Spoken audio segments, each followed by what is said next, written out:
मुझे डैडी कहते हैं। नाटो पर ट्रंप का तंज। ग्रीनलैंड को लेकर फिर दी कड़ी चेतावनी। सब कुछ आपको डिटेल में बताएंगे कि आखिर किस बारे में बातचीत हो रही है। नमस्कार, मैं हूं आपके साथ प्रेरणा कौशिक। तो अमेरिका के राष्ट्रपति डोनाल्ड ट्रंप एक बार फिर से अपने बयानों को लेकर चर्चाओं में आ गए हैं और इस बार मंच था दावोस में हुआ वर्ल्ड इकोनॉमिक फोरम का, जहां ट्रंप ने नाटो देशों पर तंज कसा और ग्रीनलैंड को लेकर सख्त चेतावनी दे डाली। दावोस में बोलते हुए डोनाल्ड ट्रंप ने कहा कि ग्रीनलैंड को पहले डेनमार्क को सौंपना एक मूर्खतापूर्ण फैसला था। उनका कहना था कि डेनमार्क अकेले ग्रीनलैंड की सुरक्षा नहीं कर सकता।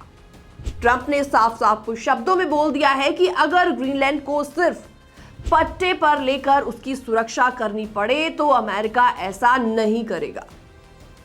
डोनाल्ड ट्रंप ने ग्रीनलैंड को हल्के अंदाज में सिर्फ बर्फ का एक टुकड़ा भी कह दिया, लेकिन साथ ही चेतावनी भी दे दी। उन्होंने कहा, अगर कोई हमारे प्रस्ताव पर हां कहे या ना कहे, हम सब याद रखते हैं, जो आज ना कहेगा उसे हम भूलेंगे नहीं।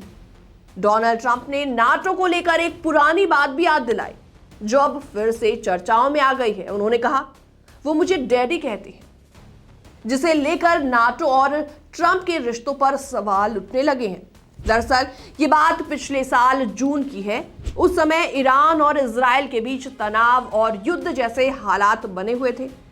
अमेरिका ने ईरान के न्यूक्लियर ठिकानों पर हमला किया था और उस दौरान नाटो के सेक्रेटरी जनरल मार्क रूटे और डोनाल्ड ट्रंप के बीच हल्के फुल्के मजाक में ये बातचीत कही गई थी। तो डोनाल्ड ट्रंप ने उस समय कहा था कि ईरान और इजराइल ऐसे लड़ रहे हैं जैसे स्कूल में मैदान में दो बच्चे लड़ते हैं और उन्हें थोड़ी देर लड़ने दो, फिर उन्हें रोकना आसान हो जाता है। और इस पर मार्क रूटे ने कहा था मजाकिया अंदाज में, और फिर डैडी को कभी कभी सख्त शब्दों का इस्तेमाल करना पड़ता है। अब उसी बयान को डोनाल्ड ट्रंप ने दावोस में भी दोहराया है और नाटो देशों पर तंज कसा है। और डोनाल्ड ट्रंप के इस बयान के बाद एक बार फिर से ग्रीनलैंड की अहमियत पर दुनिया का ध्यान आ गया है। ग्रीनलैंड आर्कटिक इलाके में है और सिक्योरिटी और ग्लोबल पावर बैलेंस के लिहाज से बहुत इंपॉर्टेंट माना जाता है। नाटो के कई नेताओं को डर है कि अगर डोनाल्ड ट्रंप इसी तरीके से ग्रीनलैंड को लेकर दबाव बनाते रहे तो इससे नाटो में दरार आ सकती है।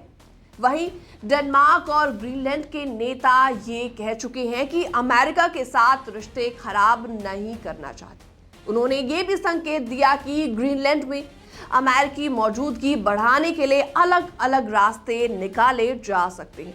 और ध्यान देने वाली बात यहाँ पर यह है कि ग्रीनलैंड की आबादी सिर्फ 57,000 लोगों की है, लेकिन इसकी स्ट्रैटेजिक वैल्यू बहुत ज्यादा है।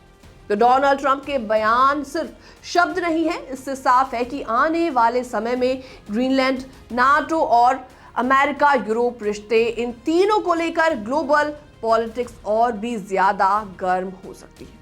अब देखना यह होगा कि डोनाल्ड ट्रंप की इन चेतावनियों पर नाटो और डेनमार्क का क्या जवाब होता है और क्या ग्रीनलैंड दुनिया की अगली बड़ी जियोपॉलिटिकल लड़ाई का केंद्र बनती है या नहीं।